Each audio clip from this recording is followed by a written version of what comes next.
Hello, I'm Andrew, And I'm Sam. and this is Teens Talk Politics, and today is Friday, and this is going to be covering the week's news. Um, since it's only been a week since our last news video, not too much has happened. However, there has been a primary in Ohio, and a few other things have happened. So the first thing we're going to talk about is the primary, like I just said, in Ohio, and the candidates Shontel Brown and Mark Carey have won. Of course, Mike Carey is in Ohio's, what district is he in? He's in Ohio's 15th district. That is a safe Republican district, so he's most likely going to win. And then Shontel Brown, this is a big upset against Nina Turner. Nina Turner was expected to win that primary, however, Shontel Brown, the more moderate candidate, was able to win. This is in Ohio's 11th district, and she will probably win the general unless something else happens between now and November. And this would be covering Marcia Fudge's old seat because she resigned to go into Biden's cabinet. So, Sam, do you have any thoughts on the two candidates that won this week? Yeah, I mean, as we know, it's not entirely important. As we discussed earlier, the Democrats don't have as big as a lead as a House as we've had in previous years. As Andrew was saying, we have the slimmest margin in the House, and from what year, Andrew? 2000, after the 2000 election. So yes, Democrats have the slimmest margin in the House since the year 2000. Since the year 2000. Yeah. But the thing with this is, since they're both safe districts, not much is expected to happen, unless there's a big uproar against the Democrat Party. Even then, Ohio's 11th district is not going to flip. It stayed in Democrat hands ever since redistricting back in 2010. So it's most likely not going to change. Of course, it could be gerrymandered in the 2020 census, and when they redraw the lines, however, it's very unlikely. So it's very possible for Shontel Brown to win. It's Laverne Gore is the other candidate that won in Ohio's 11th for the Republican district, or Republican primary, but he is probably not going to win. It's very unlikely for him to win. And then, of course, the opposite is the case in Ohio's 15th district. That's a very safe Republican district. Mike Carey is most likely going to win. He was endorsed by Trump. That's probably why he won. And he's most likely going to win in November, and there's not much Democrats can do to contest that election. Same with Republicans in Ohio's 11th. They can't do much to contest that election because of their partisan nature in both of their districts. And Sam was saying earlier about how short our majority is right now. We're only ahead by a few seats, which is a lot slimmer than what was expected after the 2020 election. We were expected to gain seats in the House. However, we lost several. We only picked up 2 in North Carolina because of redistricting and 1 in Georgia. Of course, we lost several, like 2 in New York. We lost 1 in New Mexico, several in California. So there's plenty where we were expected to keep these seats, and then we didn't. And as you were saying earlier, the situation could get even worse as during the 2020 census if either side finds a way to gerrymander their way through, and which would cause even more lost seats in the House. This is why I don't. This is why I don't think we have any chance of the House in 2022 because Florida is gaining electoral votes and Texas is also. Those 2 states alone are controlled by the Republican legislature, and if Republicans, which they will be, will redraw the lines, and if they gerrymander it in a way where they will pick up every seat they are given, because of the 2020 census, they could take back the majority just because of those 2 states in redistricting. Yeah. So that's why I think it's very unlikely for us to take back the House in 2022. So unless the Supreme Court decides a way to rule against gerrymandering, which they kind of tried to do in North Carolina. They're listed seeing some success. It's unlikely that we will win the House in 2022. Yeah. I will say that unless something major happens between now and the 2021 elections in November, these are the only 2 House seats that are expected to be up in November. So unless a vacancy opens up in the governor Secretary of State, if they schedule a election in November, there could possibly be a contested House race. However, it's not expected because no one's expecting there to be a vacancy in a House seat. So we'll just have to watch it and see what happens until November. However, it's very unlikely because the primary have already happened in Ohio. So then they would have to either do a jungle primary, because some states allow that in the general, or they could or do a really early primary to get ready for the general, which is very unlikely because even if there's a vacancy between now and November, they would probably push it back for have the general later than November, just purely because of scheduling would be a lot easier. So unless something like that happens, no House races are going to be contested, and I think both of these seats are safe for their party, and nothing's really going to change. Mm-hmm. So the House is probably going to stay how it is right now. There's been no pickup so far in 2021, with the exception of Georgia Senate races, and there's none to be expected either because of the races in 2021 that are up. There is a governor race that is contested, however, it's most likely going to go to the Democrat Party, so it's not too much interesting stuff going on in the House. However, unless something happens in between now and November, we'll just have to watch it. Yeah, we're as to put your entire speech on the line. Democrats are on the wire, and it's just a matter of time before the House succeeds to the Republicans. And either way, there's not much any party can do because of the filibuster, as we covered in our last episode, which you should go watch. And then Kevin McCarthy will probably become the speaker in about a year and a half-ish. So then I think on to our next point, and this is a big one because this is a breakthrough case, because this person did get fully vaccinated, and this is Lindsey Graham.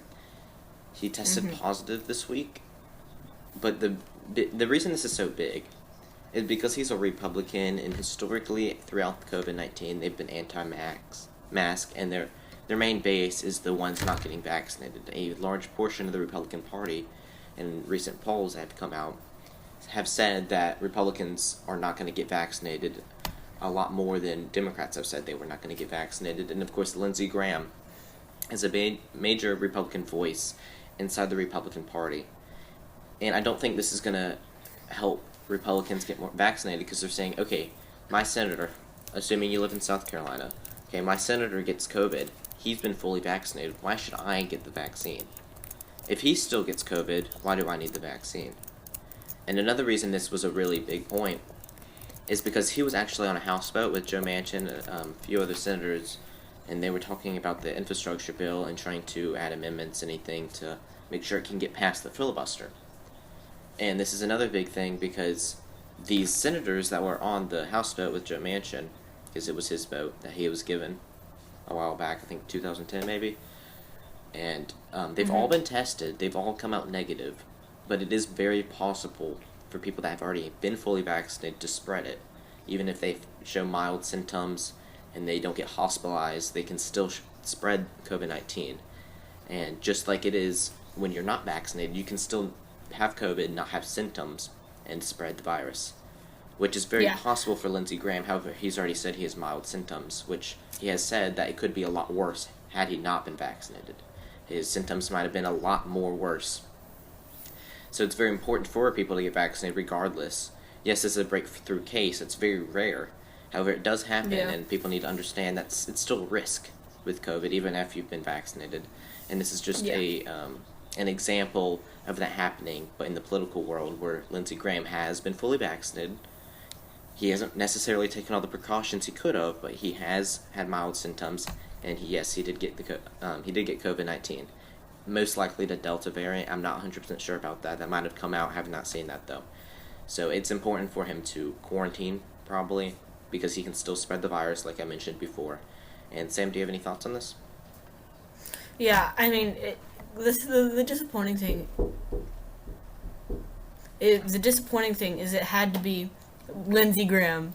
Like, one of the, like, it had to, like as we were saying, how rare breakthrough cases are, it's probably going to be, it's probably going to happen to someone, but the thing is it had to be Lindsey Graham as he was vaccinated, which was and Lindsey Graham is very vocal because of his place in Congress, so it's very unfortunate for people who are trying to get people vaccinated. So that's very concerning. Because, as you were saying earlier, my senator just got a breakthrough case. Guess these are really common apparently. So. Yeah, Yeah. because they've been so politicized by the media. People think that's a lot more common to these breakthrough cases, but they're in fact very, very rare. So for it to happen to someone in such high up ranks with a vocal voice is very unfortunate for people that are hesitant about getting the vaccine, pushing them over to, okay, I'm not going to get it, period. And if we just name all the people that we really don't want to get COVID after they've been fully vaccinated, we have Ted Cruz, Josh Hawley, Lindsey Graham, and those are three major names. And Lindsey Graham has gotten the COVID. He has gotten COVID-19 after he's been vaccinated. And these are three names that you really do not want to get COVID because they're such vocal voices. Another one would be Marco Rubio. So there are people like this that a lot of their base has not been fully vaccinated or vaccinated at all. So it's important for their base to get vaccinated so we can hit herd immunity and move on from the pandemic. So this is very unfortunate, and this is probably going to hold back a lot of Republican voters that are already hesitant about getting vaccinated. Yeah, as of recording this episode, the United States is expected to reach 50% vaccination in about 14 weeks. I mean, about 14 days. Not 14 weeks. So in about 2 weeks, we're expected to hit 50% fully vaccination. Though, and 53.5% of the population has already received at least one dose. So it's very promising, but we still need to get those people pushing for more vaccines. Well, I think the major problem with this is that the people that actually really wanted to get the vaccine have already gotten the vaccine, and they got it a very long time ago. I'm a child, okay? I wasn't able to get the vaccine until only a few weeks ago because it hadn't been approved for people that are above the age of 12. Between 12 and 18, or 12 and 17. 15, sorry. 12 and 15. And I'm between that age group. And even I've been fully vaccinated. I've been fully vaccinated for a while. So the people that actually wanted to get the vaccine from the first day have already gotten it. That's why it's slowed down so much, and the amount of people getting vaccinated has slowed down so much. It's really because the people left are the people that are hesitant, or people that are saying they're not going to get the vaccine ever, period, regardless of what the FDA does. And a lot of people are saying, I'll get the vaccine if the FDA approves it. And I think a large portion of those people, yes, that's what they're going to do. When the FDA approves this vaccine, they will get it because their hesitancy is still there, but it's been lessened a lot more by what the FDA has said. However, a lot of them, I think, are just saying that to have an excuse for not getting the vaccine. They might think it's a threat to them to get the vaccine, and that's just their excuse to say, I'm not going to get it because the FDA hasn't approved it, and then after the FDA has approved it, they're still probably not going to get it. And I think that's another large base of people that are saying that. So I think it's important for the FDA to approve it. I think we've mentioned this several times on the show. I think it's going to solve a lot of the numbers and the people that are getting vaccinated. I think it's going to boost those numbers tremendously. Yeah. But we'll just have to see exactly what effect it has to see if people are actually going to follow through and what they've said about I'm going to get vaccinated if the FDA approves it, or whether or not that's just something they're saying and they're not actually going to do that. Yeah.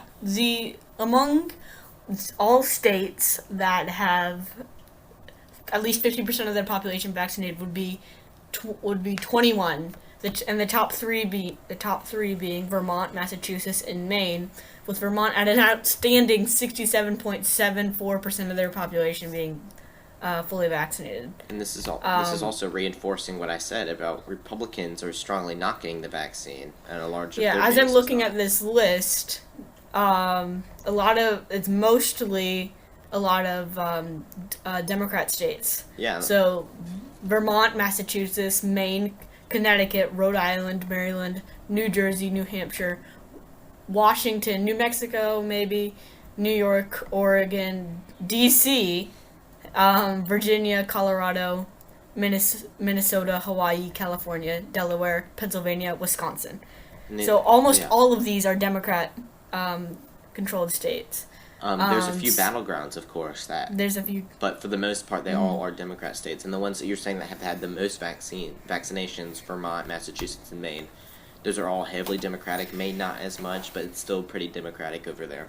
Up in north, of course, they have Susan Collins, and they, from time to time, can elect Republicans. But for the most part, Maine hasn't gone to a Republican since, I'm pretty sure, was it Bush? Maybe Reagan? It was one of those two. I'm pretty sure it was Bush back in 1988. So it's very heavily Democratic. Like I said, they used to have 2 Republican senators, and they still have one today, but for the most part, yes, they are Democrat. And Vermont and Massachusetts are another example of places that are heavily, heavily Democratic, and they are having heavy vaccination rates. Yeah, so from the 51 states, including D.C., the last, it's kind of a joke, but the last is Alabama. Alabama, yeah, okay. I'm sorry. Yeah. So I don't think that surprises too much people, because a lot of these really Republican places, for example, Alabama, another one is Mississippi just next to it. These are very heavy Alabama Republican, right? Yeah. And in the state of Alabama, the lowest vaccination rates, the governor, Kay Ivey, has pushed for people to get vaccinated. She's the oldest governor. She's also a Republican governor. And it's very important for Republican leaders like her to go and say you should get vaccinated. There's no reason why you shouldn't get vaccinated. Like I said, people still have hesitancy about, is there long-term side effects? The FDA still hasn't approved it. Maybe there's something wrong with the vaccine. But I think at the end of the day, it's very important for people to get vaccinated, for Republican leaders like Kay Ivey to push the vaccine rollout, and especially in a state like Alabama where the vaccination rate is very low. Mm-hmm. And unless we have anything else, Sam, do you have anything else to say about this? Mm-hmm. Alright, so we're going to be moving on to our last point, and this is a long story. This came out several months ago when it started beginning, and this is about Andrew Cuomo.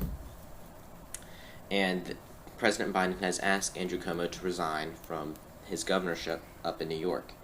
And this is a major thing, because if someone so high up, like President Biden, asks a governor of his own party to resign, there must be something very serious. When sexual assault allegations came against Roy Moore, Donald Trump, the president at the time, didn't ask him to step aside from the race. Of course, he eventually lost to Doug Jones. In Alabama, like we were saying about Alabama, but he didn't step him aside, say him not to run. So I think this really shows how Democrats have a larger a standard for sexual assault and unwanted unwanted advances than Republicans do. Of course, this might just be one example. Maybe Republicans will really show what they think. However, that has not come out in recent days, or even years. So I think even the investigations that are coming out against Andrew Cuomo are very serious, and I think if President Biden is asking him to resign, he should probably do it. He's probably not going to do it because he probably wants to keep power, and he probably likes having power. However, I think he should do it, and I think it would be best for the Democrat Party to move on from him and pick someone else that's better suited for the governorship. Very true. And then even on CNN, his brother, Chris Cuomo, on Cuomo Primetime from 9 to 10, I think, he's talked about him on the show, but only saying, I cannot cover him because he's my brother and he would be biased, which is very true. And I know there's been a lot of backlash I've seen on Twitter where people are like, okay, you can talk about all the positive things he's done with COVID-19, but when it comes to this, you are not allowed to cover it, which makes sense because he would be biased. People were like, we think he's biased. No, he would be biased. There's no doubt about it. You're his brother. You're going to be biased against him. Or for him, sorry. So I think that's just something that I think I should mention because I saw that a lot on Twitter lately. So I don't know if there's too much to talk about that. Sam, do you have anything else? Some last thoughts? Nope. Alright, I think this wraps up this episode. Make sure to tune in on Tuesday for our next video. And this has been Teen Talk Politics. Alright, see you.